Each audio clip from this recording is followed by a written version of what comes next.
Энэхүү лекцээр би масс спектрометрийн талаар танилцуулах гэж байна. Үүнд масс спектрийн ажилдаг зарчим, гаргасан үр дүн хэрхэн унших, масс спектрометрийн холбогдлолтой гол асуудлуудыг та бүхэн ойлгох болно.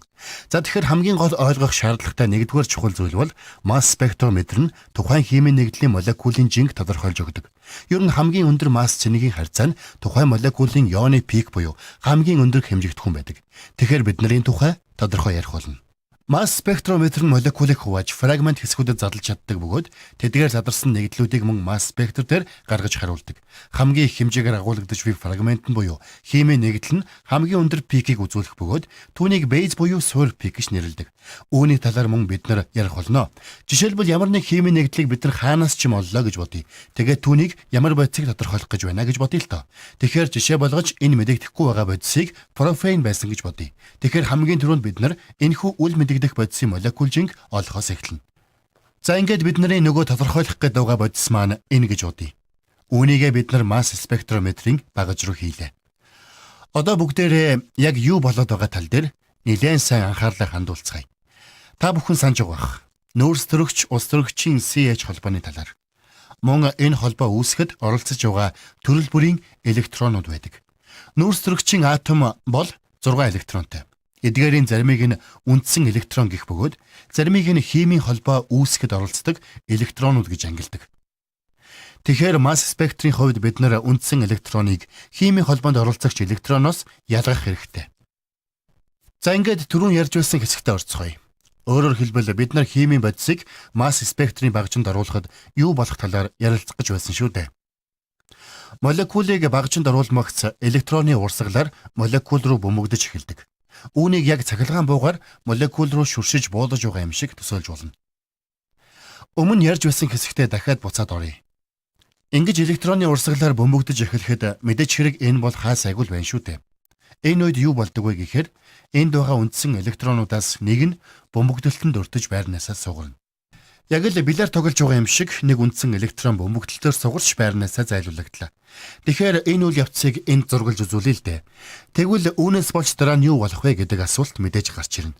Ингэж үндсэн электрон байрнаасаа сугарч хөдөлснөөс болж ионцсон молекул гэж бидний нэрлэдэг цэнэгтэй ян үүсдэг. Тэгэхээр бидний тохиолдолд пропаны нэг электрон байрнаасаа сугарч хөдөлснөөс болж пропаны молекул нэмэх цэнэг бүхий ион болно.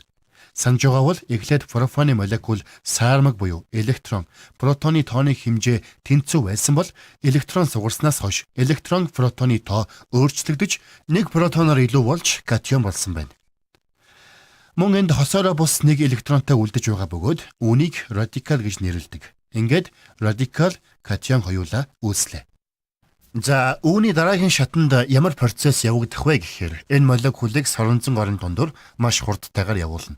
Соронзон орны нөгөө талд детектор гэсэн зүйлийг байрлуулах бөгөөд энэ бол яг таны бодож байгаа шиг зүйлийг хийх болно. Яг зөв. Химийн нэгдлүүдийг илрүүлж бүртгэх болно. Харин одоо энд болж буй процессын физикийн талаар нэг их олон юм ярихгүй бай. Та бүхэн миний хэлснээр л шууд хүлээгээд авчих. Зэнэгтэй жижиг хэсгүүд соронзон орноо дамжин өнгөрөхдөө шулуун буй мөрөө замыг туулдаг. Тийм болохоор бидний ярьж буй цэнэгдсэн молекулууд ч гэсэн мөн адил ийм байдлаар мөрөө замыг туулах болно. Тэгээд тодорхой нэг байршилд детекторыг очиж мөргөх болно. Гэхдээ ямар ч байршилд очиж мөргөлөө гэсэн детектор тэр бүрийн туулсан мөрөөний радиусын хэмжээг бүртгэж авах болно. Тэгэхээр ингэж мөрийн радиусын хэмжих нь яагаад чухал талаар ярихын тулд бүгдээрээ зарим нэг физикийн талаар ярилццгаая. Ямар нэг юм тойргоор эргэлдэж байх үед төвийн татах хүч үйлчилж байдаг. Тэгвэл энэ төвийн татах хүч үйлчилж байгаа шалтгаан нь юу гэвэл соронзноос үүсэлтэй соронзон орны хүч байдаг. Бид нар үүнийг соронзон орны хүч төвийн татах хүчтэй тэнцүү гэж хэлдэг. Тэгэхээр энд байгаа энэ томьёог задлж бичээлтэй. Соронзон орны хүч нь Q буюу цэнэг эргэлтийн хурд B3-ын үржүүр нь тэнцүүгийн тэмдгийн нөгөө талд байгаа M-ийг үржих нь V квадратыг хуваах нь радиустай тэнцүү байна. Тэнцүүгийн тэмдгийн хоёр талд байгаа 1V тэгштгэл маань ийм болж байна. Ингээд багахан зэрэг алгебрийн бодлого бодож R-ыг олъё. Тэгэхээр энэ тэгштэглээс юу харагдаж байна вэ гэхээр энд байгаа M нь молекулын масс учраас хэрвээ бид нар радиусын хэмжээг олчих юм бол массын хэмжээг олж болохоор байна. Тэгэхээр энэ тэгшгэлд байгаа бусад өгөгдлүүд болох V, Q, B-гийн утгуудыг бид нар өгч чадна гэж үзэх юм бол бид нар массыг олж чадхаар байна. Хэрвээ та бүхэн физик болон алгебрийн хичээлийг нэг их санахгүй үзээгүй бол нэг их санаа зовлтгүй. Хамгийн гол нь та бүхний эндээс ойлгох ёстой зүйл бол масс болон радиусын хооронд харилцан хамааралтай байна гэдгийг санаарай. За тэгвэл дараагийн асуудал бол масс спек энэхүү тоон өгөгдлүүд болох масс болон радиусыг яаж мэдээлэл болгож боловсруулах вэ гэдэг байгаа юм. Энд харъя л да. Масс спек ер нь мэдээллийг график байдлаар хавтгай дээр харуулдаг. Энэхүү графикийн Y буюу Y тэнхлэг дээр харьцангуй агуулмжийг харуулах нь байна. Энэ тухай бид нэр удахгүй ярилцах болно. Харин энэ X тэнхлэг дээр A болон Q-гийн харьцааг тэмдэглэх юм байна. Дэлгэцийн баруун дээд үнцэгт байгаа тэгштэглэр R тэнцүү MQ-гийн харьцаа болон VB-гийн харьцааны үржүүртэй тэнцүү гэсэн байна. Тэгэхээр өмнө нь би хэлж байсан. Детектор маань радиусыг хэмждэг учраас бид нар MQ-гийн харьцааны утгыг олох боломжтой болж байна. M гэдэг бол массын хэмжээ. Хэрвээ бид нар профаныг масс спектрт оруулж шинжлэх гэж байгаа гэж үзвэл сигналыг 44 гэсэн утган дээр харах болно. Яагаад гэж вэ? Энэ бол их амархан. Профаны молекулын 1 молийн хэмжээ 44 грамм байдаг. Харин нэг санаж байх ёстой зүйл бол энэ бол масс спектрийг дамжаад детекторт бүртгэгдэж хэмжигдсэн эхний фрагмент бөгөөд энэхүү фрагментын молекулын 1 молийн жингийн хэмжээ 44 грамм байсан байна. За тэгэхээр та бүхний ойлгож авах ёстой гол мэдээлэл бол бид нар химийн нэгдлийг масс спектр руу оруулсны дараа электрон туяагаар бөмбөгдсөн бөгөөд ингэснээр ионцсон молекул үүсч тэр нь хоёр соронзон дондор гарахдаа мөрөө замаар явсаар детекторт ирж бүртгэгдэх бөгөөд тэндээс бид нар молекул жингийн хэмжээг шууд гаргаж өгч байна. Тийм болохоор 44 дээр сигнал гарч ирж байна гэдэг нь юу гэсэн үг вэ гэхээр цэнэгдсэн молекулыг детектор дээр бүртгэхэд түүний 1 молийн массын хэмжээ 44 граммын хэмжээтэй байсан байна. За тэгвэл Y тэнхлэг дээр байх харьцангуй агуулмжийн талаар ярилцъя. Эргээд хичээлийнхээ эхний хэсэг рүү оръё л доо. Бид нар анх дээжийг масс спек руу хийхдээ зүгээр л ганцхан ширхэг молекул хийгээгүй шүү дээ. Жишээ авъя л да. Бүхэл бүтэн 1 молийн хэмжээтэй молекулуудыг хийсэн байлаа. Тэгэхээр ямар процесс явагдах вэ гэхээр электроны цацрагийн бөмбөгдөлтөнд профаны молекулууд өртөгдөж ионцсон молекулуудыг үүсгэх бөгөөд тэдгээр нь соронзон дундуур өнгөрөхдөө мөрөө замаар явсаар детекторт ирж бүртгэгдэнэ. Тэгэхээр бид нар 44 дээр сигнал илэрч эхлэх бөгөөд энэ нь ганцхан биш бүхэл бүтэн 1 молийн хэмжээтэй учраас асар олон молекулууд дараалан ийм байдлаар ирж детекторт бүртгэгдсээр байх болно. Ингэж ирж бүртгэгдэх бүрт энэхүү 44 дээр илэрсэн сигналын өндрийн хэмжээ улам нэмэгдсээр байх болно. Тэгэхээр бодцгоё л доо. Харьцангуй агуулмж гэдэг нь юу вэ гэхээр тухайн цэнэгдсэн нэгдлийн хэмжээ хэдий ч нэ их байна. Төдий ч нэ үүссэн пикийн хэмжээ нь өндөр байх юм. Дахиад хэлэхэд хэрвээ бид нар хэмжээний дээж уншуулж байгаа бол 44 дээр нэлээд өндөр пик гарч ирнэ гэсэн хүлээлттэй байх нь байна. Нэг санаж байх зүйл нь хэрвээ тухайн молекул нэгдлийн үндсэн электроныг цахилгаан туяа бөмбөгдөж байрнаасаа сугарч хөдөлсөн тохиолдолд энэ сигнал дээр бүртгэгдэх болно. Гэхдээ энэхүү химийн нэгдэлд бас өөр төрлийн электронууд байдгийг мартаж болохгүй. За дахиад бүгдээрээ ярианыхаа эхний хэсэг рүү дээжиг буюу профаныг масс спектр руу оруулж байх үе рүү буцаад оръё. Ингэхэд электрон туяа молекулыг бөмбөгдөж эхэлнэ.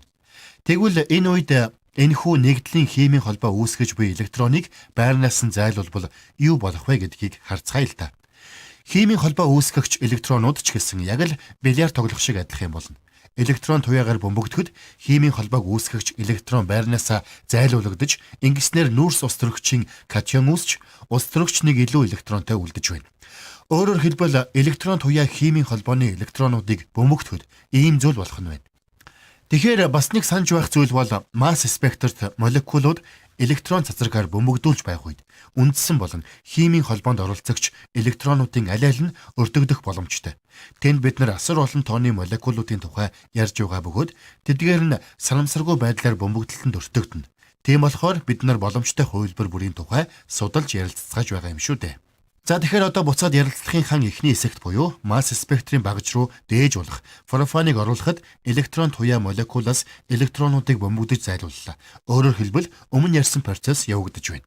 Энэ явцад нүүрс ус төрөгчийн катион нэг электронтой ус төрөгчийн атом үүссэн. Үүний дараа эдгээр нэгдлүүд соронзон орон дундуур өнгөрөх болно. Эхлээд ус төрөгчийн протон дээр ярилццгаая. Ус төрөгчийн атом нэг протонтой бөгөөд энэ тохиолдолд бол нэг электронтойгоо байгаа учраас цэнгийн ялгаа байхгүй буюу цэнэгжээгүй. Тийм болохоор соронзон дундуур гарахдаа шууд чигээр яваад гарна. Түрүүн би хэлж байсан. Зөвхөн цэнэгдсэн молекулууд л мөрөө замыг соронзон дундуур гарахдаа үүсгдэг. Тийм болохоор нэгэнт цэнэгжээгүй молекул байвал шулуун явах учраас детекторыг очиж мөргөхгүй, детекторт бүртгэгдэхгүй.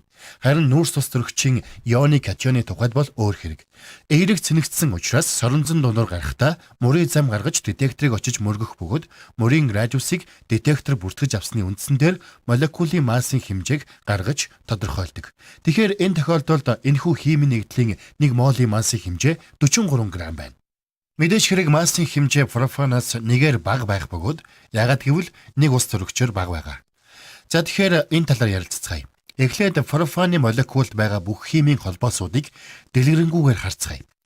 Бидний энд харж байгаагаар масс спектрт молекул орсон тохиолдолд эхний ээлжинд энэ холбоос тасарч нүүрс төрөгчийн ионыг үүсгэх магадлалтай харагдаж байна. Ингэснээр ийм нэгдэл үүснэ. Үүнийг масс спектрометрийн орчинд фрагмент гэж нэрлэдэг. Энэ нэрийг жаахан бодцгоё л доо. Тэгэхээр эхлээд бид нэр профаныг багжинд оруулсан. Түүний холбоосыг тасалснаар фрагмент үүссэн. Гэхдээ энэ бол ганцхан үүсэх боломжтой хувилбар биш. Учир нь энэ молекулд өөр бусад холбоосууд байна. Жишээлбэл энд байгаа нүүрс төрөгчийн атомуудын хоорондох холбоосыг үүсгэж байгаа электроныг электрон туяа бөмбөгдснөөс энэ холбоос тасарч нүүрс төрөгчийн нэмэх цэнэгтэй катион болон нөгөөх нь электронтой үлдэнэ. Тэгвэл яг ийм зүйл болсон гэж бодъё л доо. Тэгэхээр нэг зүйлийг сайн санаж байх ёстой. Аль фрагментийг масс спектрометр бүртгэж авах вэ? Мэдээж хэрэг ионцсон буюу цэнэгтэй фрагментыг нь бүртгэж авах болно.